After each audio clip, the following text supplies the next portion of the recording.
What's good? It's your boy Trilogy. And you know what? I've been doing a lot of videos and not posting them because as I reflect on the content in the video, um, I realized it wasn't aiming for the correct target, or the targets, or whatever the problem. You know, I'm here trying to save the world. People don't understand that. But I'm trying to basically make a decision whether my blackness is philosophical or scientific. Can it be quantified by physics? If it can, and that's what we use to calculate, chemical reactions and everything, the understanding of physics. Is physics limited by the fact that we are the ones observing? Does the creation of quantum physics, that whole subject, is that just meant to keep the conversation going, or is the conversation over? Right? Because apparently we don't have a real definition for gravity, right? We don't know on the quantum level what makes the force of gravity work. They call it graviton. That's just a name, like me calling the force that makes me live God. There's no difference than between the final picture of science, the final picture of religion. Yet, everybody's putting these niggas against each other, saying science is against religion. Well, when I look at them both, they both have the same purpose of putting money in people's pockets. So it makes it very difficult now, because majority of the world either holds to their core value a religious understanding or a scientific understanding. But what if they're both on the same side? They're both requiring you to have to take on a narrative that is not your own in order for you to find success in your own life. Now, science is supposed to be what you see and what you can calculate. But in people's own personal experiences, they say and testify to all kind of things that you, in your own experience, couldn't fathom. People talk about, oh, I've meditated and floated, and you're like, I don't know, explain that. And then they start talking about metaphysics.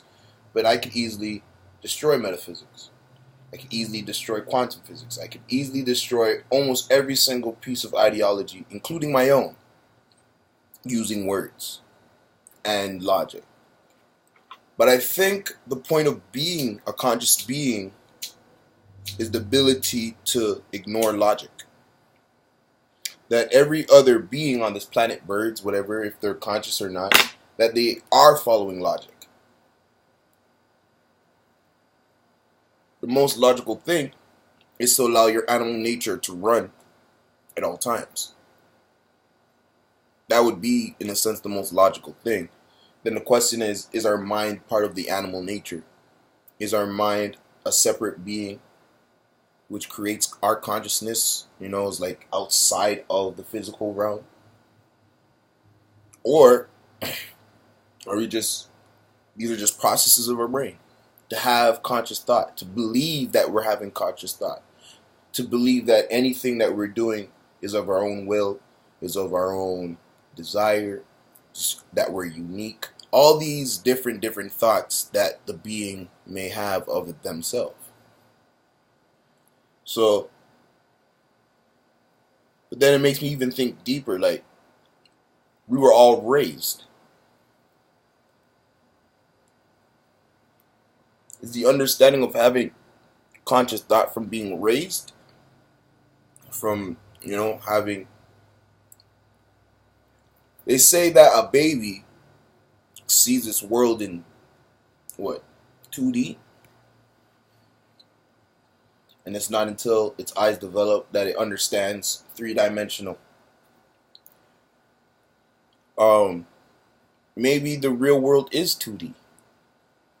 And as we interact with particles or waves, whichever way you want to see it, because of the rules of quantum physics, we attune ourselves and attune our eyes and our senses to having an answer, to everything having to be exact, to this lighter literally having to be this lighter and not just a group of particles and waves just floating around that I'm controlling. I guess in the same sense, that's exactly what I'm doing. Because they say a solid is just particles that are, have a stronger magnetic field to keep themselves closely knit, versus water that you could separate and splash all over the place, or air. All these questions just talk about observation and comparing big to small. You look at small particles, you believe they're behaving a certain way because to how you understand movement in the big world, things are separate. So you see this particle affecting that particle, electrons moving from the positive to the negative, or whatever, negative to positive. No, positive to negative. But how do we not know that that is literally all we're doing as beings, as when we look at the macro scale of things, the larger things, the way trees grow, the way we grow, the way the sun shines, everything is literally just a movement of positive to negative. And then if we're not going to look at negative as the connotation of the word, in an evil or bad sense, just movement from one stage to another, then maybe humanity, life in itself, we're just always moving to another stage. And then what does that even mean then for our consciousness? What are we observing then? What are we observing as life, as the individual being? Are we just observing, a small little period of time of life moving from positive to negative? Can that be defined? Can physics quantify that and explain that in reality? Can religion give meaning to that? Is there then a meaning to war, meaning to peace? Are those just states of us having to progress to the next layer of existence? These are questions I have. These are thoughts I have. There's more questions and more thoughts, but I think that's like enough. That's like 8 minutes of me chatting to you guys. So you done know. It's your boy Trilogy.